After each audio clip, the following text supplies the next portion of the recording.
여러분 안녕하십니까? 여러분의 자산을 지켜드리는 개미멘토 인사드리겠습니다. 네이버 주주 여러분들, 최근에 네이버가 급등세를 이어가고 있습니다. 엔비디아로 인한 그런 호재가 있었는데요. 단순 호재일지 장기적인 상승의 어떤 모멘텀을 이어갈지 여러분들 제가 중요한 차트를 하나 보여드리면 설명할 테니까요.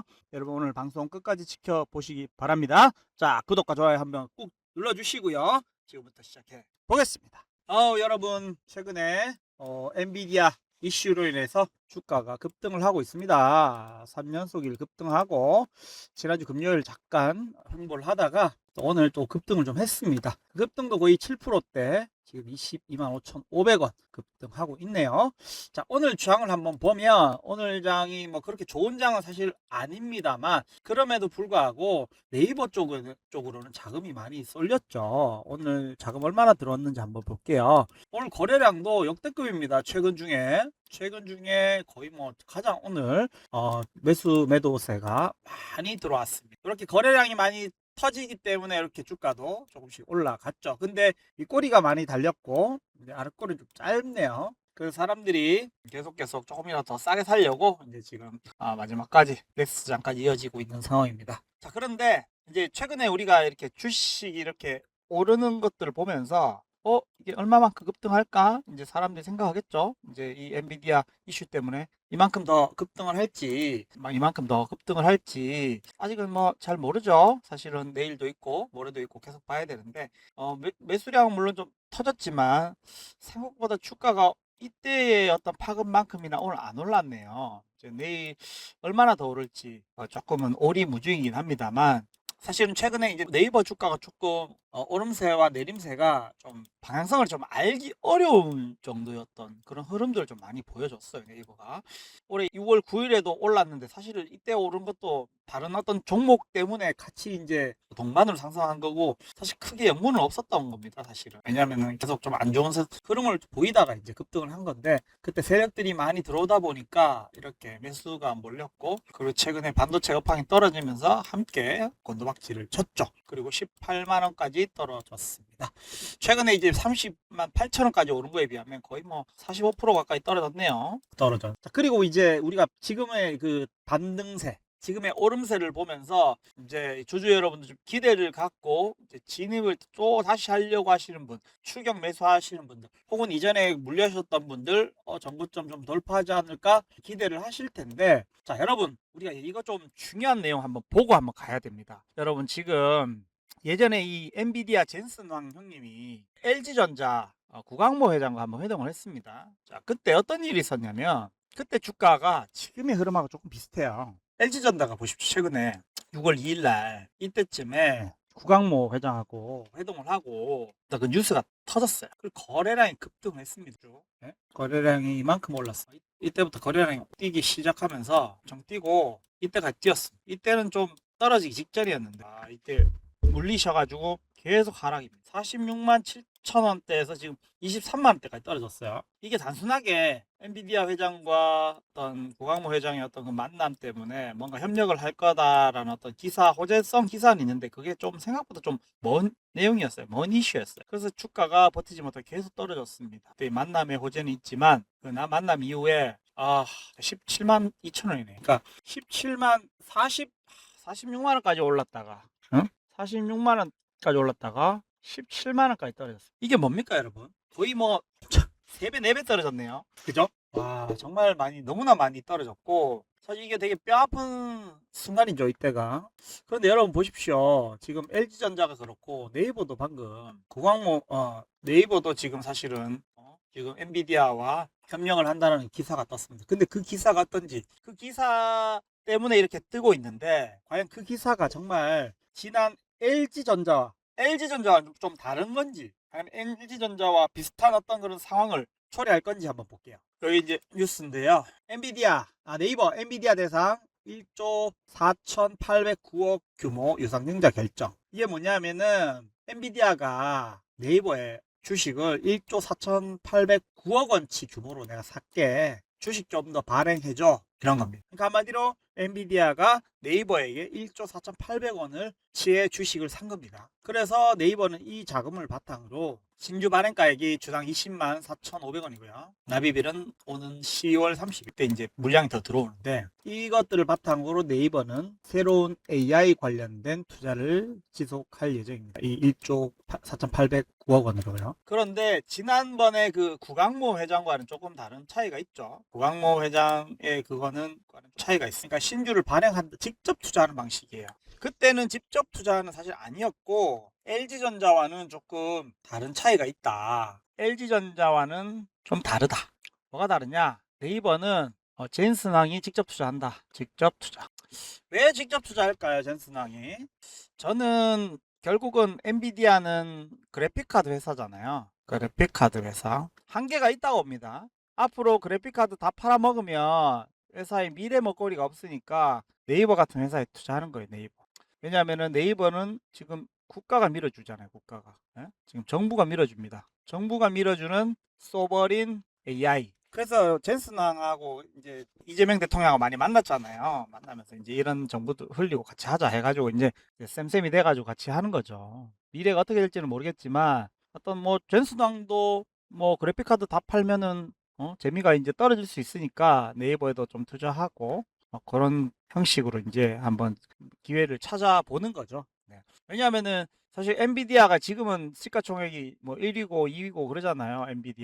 엔비디아가 뭐 언제까지 그래픽카드만 팔아먹겠습니까? 어느 순간 되면 그래픽카드도 살 사람도 없을 거고, 사실은 하이퍼스케일러들 때문에 구글하고 뭐 MS 오피스, 메타 이런 애들 때문에 돈을 벌잖아요. 개인 고객들은 안 삽니다, 사실은. 그죠? 그렇기 때문에 미래를 위해서 지금 투자하고 있는 거다. 그러면 앞으로는 그러면 엔비디아가 네이버가 더 잘 되기 위해서 노력을 많이 하겠죠. 그죠? 지금 그냥 뭐 이렇게 팔아먹고 그냥 끝내는 게 아니라 엔비디아가 이제는 네이버가 잘 되기를 위해서 노력을 하는데, 이제 네이버의 주가는 엔비디아 플러스 네이버. 이제 네이버는 조금 더 엔비디아를 통해서 좀 글로벌하게 좀 연대가 되겠다. 네. 사실 네이버 자체만으로는 구글하고 경쟁이 됩니까? 안 됩니까? 구글하고 경쟁이 안 돼요. 구글하고 게임이 안 됩니다. 근데 어떤 시장을 찾아 나섰느냐? 네이버는 이제 이 시장이 아닌 구글하고 경쟁을 하는 시장이 아닌 국가들하고 영업하는 소버린 AI, 개인 고객보다는 국가 고객들을 위주로 사업을 할 가능성이 높아 보입니다. 왜냐하면 개인 고객은 어차피 구글이 다 먹었잖아요, 사실은. 예, 미국 전 세계는 미국이 다 먹고 중국은 바이두가 다 먹고 한국만 지금 네이버가 지금 버티고 있고요. 그래서 지금 네이버는 전략을 좀 바꿨습니다. 자, 그리고 네이버가 또 어떤 지금 사업에 지금 매출의 어떤 부분을 지금 차지하는지 한번 보면 그걸 한번 보여드릴게요. 네이버는 2025년 기준으로 네이버 사업부별 매출 크게 5개가 있어요. 그 5개 중에 주요 매출 보면 검색 플랫폼이 있고 커머스, 핀테크, 콘텐츠, 클라우드가 있는데, 검색이 이제 매출이 4조 원대, 커머스가 3조 6천억, 핀테크가 1조 6,907억, 콘텐츠가 1조 8,992억, 클라우드가 5,800억대 이렇게 매출을 기록하고 있고, 그리고 2025년 기준으로 12조 350억의 매출을 기록하고 있어요. 이 5개 부분으로요. 각 비중으로 뭐 지금 제일 높은 게 이제 검색 광고가 현재는 제일 돈을 많이 법니다. 사실 좀 거의 검색 광고도 국내 시장 위주기 때문에 비중이 34%가 된다라고 하면 사실 사업 어떤 글로벌 IT 기업으로 성장하기에는 좀 해외 수입이나 이런 부분들을 좀 더 많이 올려야겠죠, 사실은. 사실 검색 플랫폼도 그렇고 커머스도 그렇고 거의 뭐 국내 사용자잖아요. 핀테크도 그렇고 이제 컨텐츠 정도 되는 부분이야 조금 외국 사용자가 좀 있는 걸로 알고 있는데, 이제 컨텐츠랑 클라우드 쪽에 해외 매출을 더 올려야지 되는 상황이죠. 그래서 지금 요 사업들을 좀 더 자세하게 보면 검색 플랫폼이 뭐냐 하면은 네이버 검색 광고, 디스플레이 광고, AI 기반 광고 솔루션, 뭐 여러분들이 일반적으로 아시는 부분이에요. 가장 수입성 그리고 현금 캐시카우가 많이 들어옵니다. 근데 여기서 머물면 안 되죠, 사실은. 그리고 요즘 최근에 지금 힘을 쏟고 있는 게 바로 네이버 쇼핑, 네이버 스마트 스토어 이쪽입니다. 이게 커머스인데 이쪽에 지금 뭐 엠배송, 브랜드 스토어, 네이버 스토어, 스마트 스토어 등, 그리고 이제 네이버 이제 자체 물류센터도 지금 준비를 하고 있어요. 왜냐면은 쿠팡의 어떤 그 아성을 삼키려고 쿠팡이 최근에 정부와 반하는 어떤 그런 모습들을 보이다 보니까 지금 네이버도 이 기회를 틈타서 지금 들어오고 있어요. 그러니까 이렇게까지가 34%, 36% 이렇게 사업 비중이 높고요. 그 다음에 이제 콘텐츠 우리가 아는 것처럼 네이버 웹툰이나 스노우 제페토 뭐 이렇게 있고요. 그리고 핀테크, 네이버페이, 결제 송금, 그리고 마지막에 다섯 번째가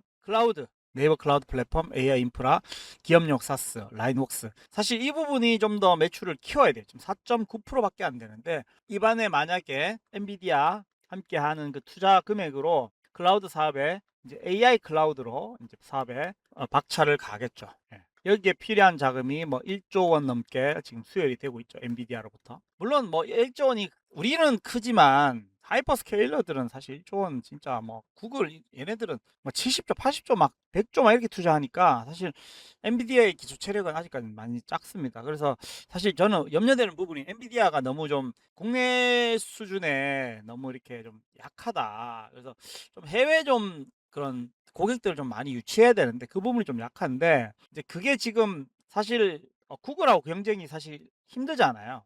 구글과 경쟁이 사실 네이버가 힘들어요. 뭐가 힘드냐? 해외 개인 고객. 사실 게임이 안 됩니다. 구글이 너무나 강하니까. 그런데 해외 국가 고객, 소버레인 AI를 통해서 이런 서비스들을 해준다라고 이제 국가 고객들을 이제 정부 연합을 한다 보면은 뭐 예를 들어서 미국을 싫어하는 그런 국가들도 많이 있고 그런 국가들 우리를 또 좋아하는 국가들 뭐 싱가폴, 뭐 대만 그리고 뭐 인도네시아, 인도. 그러니까 IT 역량은 떨어지지만 좀 우리가 미국을 좋아하는 나라가 미국을 싫어하는 나라도 있고 또 중국을 싫어하는 나라도 있고 근데 한국은 골고루 다 좋아하죠. 예, 대한민국은 골고루 다 좋아합니다. 일본만 조금 싫어하고 경쟁하겠지만 일본만. 대한민국은 미국의 적과도 친하고 중국 적과도 친합니다. 한국은 북한하고 일본 빼고는 뭐 잘 협력이 될 것 같습니다.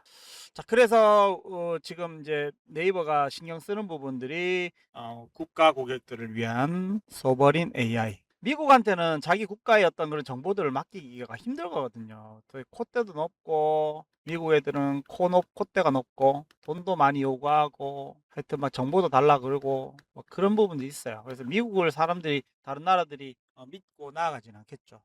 그래서 그 틈새를 네이버가 이제 앞으로 파고들 것이다 라는 게 앞으로의 전망입니다. 물론 최근에 이제 네이버 주가를 보면 진짜 말도 안 되게 이상하게 막 올랐다가 내렸다가 하죠. 정신없이 올렸다가 하는데 그럼에도 불구하고 지금 사실은 네이버 주가가 조금 다 오르긴 했는데 그러면은 우리가 이 적정 주가 일가 그리고 앞으로 얼마나 오를까 그리고 어디쯤에 살까 이제 이런 부분들이 이제 우리에게 떠오르는 화두입니다. 근데 제가 봤을 때는 최근에 주가의 흐름들을 보면 한 이 정도가 좀 중간지대 그리고 이 정도가 저가지대 이 정도가 물림지대가 아닐까 싶습니다. 네, 물림 구간 이거는 뭐 보통 이거는 저가 그래서 주가 가격이 이러고도 이런 뉴스가 터지고도 엔비디아와의 어떤 야심찬 뭔가를 준비를 한다고 하지만 그럼에도 불구하고 이런 지지부진한 흐름들을 보이다 보면 저는 이 저가 구간 19만원, 20만원대 이하 구간으로 한번 진입될 가능성이 있어 보이고 가급적이면 여러분들이 주가를 사신다면은 요 구간에서 사시는 게 좋고 지금 요 구간대는 뭐 나쁘지는 않지만 그래도 아직도 여기 한 번 더 왔다 갔다 할 흐름은 보인다. 그리고 이 구간은 상당히 짧게 있다가 올라가기 때문에 절대로 이 구간 때는 사면 안 된다. 네. 구간 때는 사면 안 돼. 이 구간에 진입하면 바로 팔아야 돼. 아셨죠? 왜냐하면 아직 이 AI 사업들이 익으려면은 아직 2년 후 저는 보고 있습니다. 2년 후. 그러나 2년 후 중에 주가는 1년 뒤 반영될 수 있고 뭐 6개월 뒤 반영될 수 있고 지금으로부터 주가의 향방이 사실은 중요하죠. 그렇기 때문에 사실은 방송으로는 제가 전반적인 어떤 내용만 드리지만 제가 방송으로 드릴 수 없는 내용들이 있습니다. 긴급한 내용들 그럴 때는 여러분들이 구독하신 분들께만 제가 아래 위 번호로 구독 인증 문자 보내주시면 저희가 긴급한 정보들을 보내드리도록 하겠습니다. 구독하신 분들만 정보 받아보시면 될 거고요. 그래서 지금 요 구간, 지금 이 박스 안에 있는 구간들은 보면 기본적으로 되게 체류 시간이 짧죠. 예. 되게 귀합니다. 여기 진입하면 바로 팔아야 돼요. 얼마 구간입니까? 26만원대 올라가면 무조건 팔아야 돼. 자, 그리고 18만원대에서 들어오면 무조건 사야 돼. 예. 18만원 정도 무조건 사. 26만 원대 무조건 팔아. 되게 쉽죠? 이 구간대는 그냥 보지도 말고 쳐다보지도 마세요. 예, 이 구간은 아무 쓸데없는 구간입니다, 여러분. 지금 아무래도 뭐 최근에 엔비디아 이거 뉴스 때문에 주가가 조금은 움직이긴 했잖아요, 사실은. 근데 이게 다시 저는 좀 한 번 더 내려온다고 봐요. 분명히 내려옵니다. 한 번 더 한 19만, 18만 원대 내려올 거니까 20만 원대 이하 내려오면 무조건 그거 잡으세요. 그리고 26만 원대 올라가면 무조건 던지세요. 예. 근데 그게 언제 될지 정확히 알 수 있는 사람 없다. 그 조짐은 그때그때 긴급하게 문자 보내드리겠다. 이것이 저의 의견입니다. 자, 여러분 오늘도 하여튼 네이버에 대해서 이제 배웠는데 지난 LG텔레콤과는 비슷한 듯하지만 조금 다르죠. 주가가. 주가보다도 주가 흐름은 비슷하지만 지난 LG전자와는 엔비디아의 젠슨황의 협력 방식이 다릅니다. 네이버는 직접 투자를 했고 LG전자는 뭔가 협력해서 뭘 할 거를 회의 정도만 했고 그런데 이제 젠슨황은 네이버에 좀 더 매력을 느낀 것 같습니다. 왜냐하면은 결국은 LG전자도 뭔가 하드웨어를 제품을 만드는 회사고 네이버는 IT 소프트웨어로 솔루션을 만드는 회사이기 때문에 결국은 엔비디아도 하드웨어를 만드는 회사이기 때문에 하드웨어적보다는 자기가 좀 겹치지 않는 네이버가 더 좋겠다. 그리고 네이버가 장기적으로 좀 더 성장세가 있을 것 같다. 그런 판단에서 젠슨왕이 선택합니다. 젠슨왕의 픽. 자, 그래서 여러분 오늘 방송 보시고 대략적으로 감은 잡히시죠? 어떻게 투자할지 등 네이버 여러분 조금 더 면밀히 보시면서 제 방송 또 다음에 또 이렇게 제가 방송으로 여러분 찾아뵐 테니까요. 여러분 오늘도 수고하셨고 자산 계속 성장하시길 바랍니다. 지금까지 개미 멘토였습니다. 수고하셨습니다.